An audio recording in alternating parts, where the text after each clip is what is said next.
Elsa Silberstein, bonjour. Vous avez déjà été membre de jury dans d'autres festivals. Quelle vision avez-vous du festival de Gérardmer? Écoutez, c'est le deuxième jour, donc même pas, c'est le premier jour où on voit, oui, on a vu 2 films déjà. J'ai pas vraiment de vision, je sais pas, je sais pas, j'ai pas de vision. Je découvre, c'est simple, les gens sont généreux, c'est ça qui compte, on a un jury très chouette. Il y a mon chéri Claude Lelouch qui est le président, donc c'est un bonheur. Voilà. Là, c'est une excellente réponse. Au cours de votre carrière, vous êtes passé par la Lorraine, parce qu'on est à peu près tous de Nancy, donc on est un peu chauvin sur le coup là. Ouais. Voilà, pour tourner dans Il y a longtemps que je t'aime. Quel sentiment gardez-vous de ce tournage? J'ai adoré ce tournage. Philippe Claudel est un homme brillant, intelligent.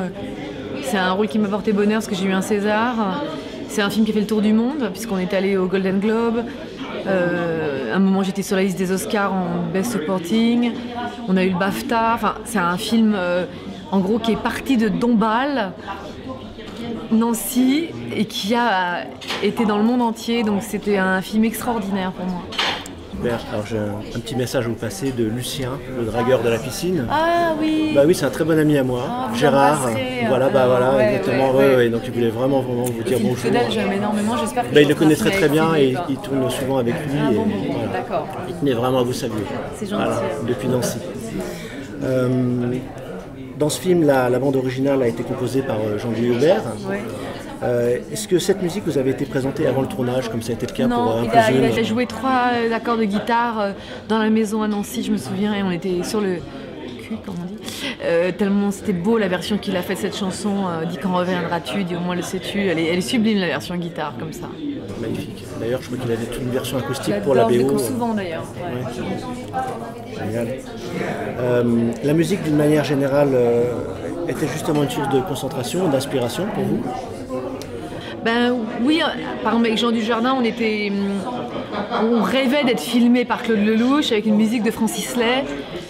Donc ça c'était magique d'être à la fin du film, d'être filmé comme ça dans les 2 voitures avec la musique de Lay. C'est un génie, Francis Lay. Il n'y a pas beaucoup de gens comme lui. Donc oui, dans les films quand il y a la musique, ça inspire. Parfois les metteurs en scène aiment mettre de la musique sur les plateaux, j'adore ça. C'est vous avec Jean Dujardin qui est allé chercher donc, Claude Lelouch. Ah oui, on est allé chercher Claude Lelouch, mais après c'est Claude qui a été chercher Francis Lay, c'est pas nous. Oui, mais on rêvait d'être filmé par Claude Lelouch sur une musique de Francis Lay. Après c'est Claude qui a fait son film.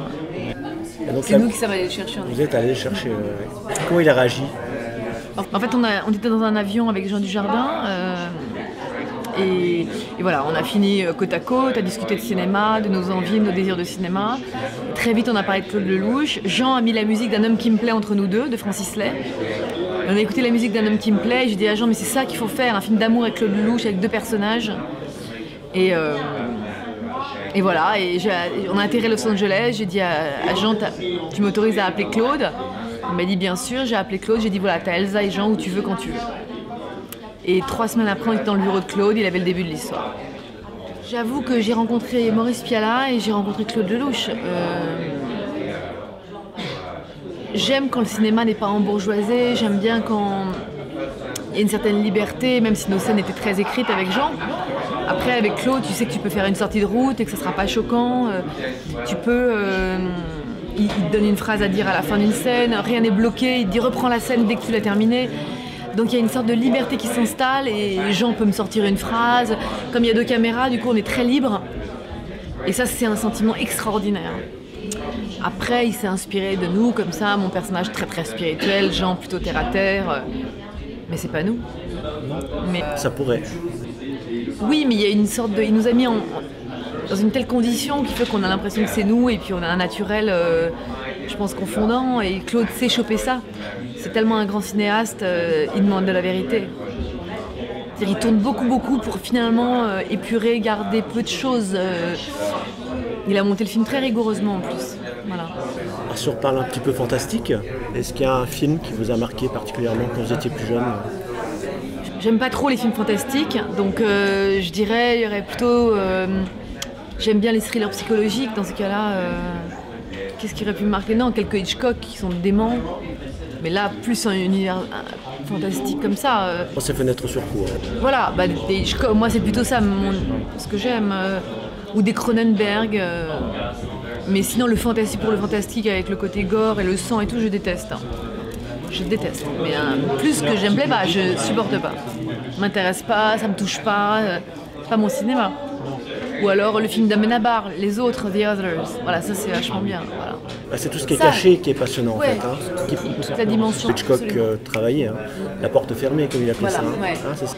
Ou l'inconnu du Nord Express, tout ça c'est merveilleux. Alors demain on vous propose un rôle dans le prochain film de Stephen King. Ah oui, Misery, carrément, c'est génial. Hein, bah voilà, Misery, c'est canon. Imaginons. Alors, vous choisiriez plutôt le rôle du monstre sanguinaire égaré, ou alors celui de la victime enragée. Victime enragée. Et déterminée. Victime enragée, déterminée. Vous êtes rancunière? Rancunière, non. Pas du tout.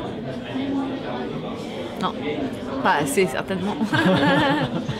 Non. Non. Je suis très fataliste. Ouais.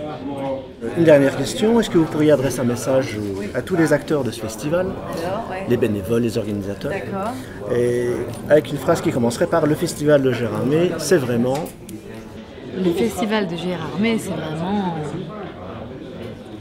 angoissant, phénoménal, sympathique. Voilà, donc les 3 mots qui définissent ce festival. Très bien, c'est parfait. Voilà. Merci beaucoup. Merci.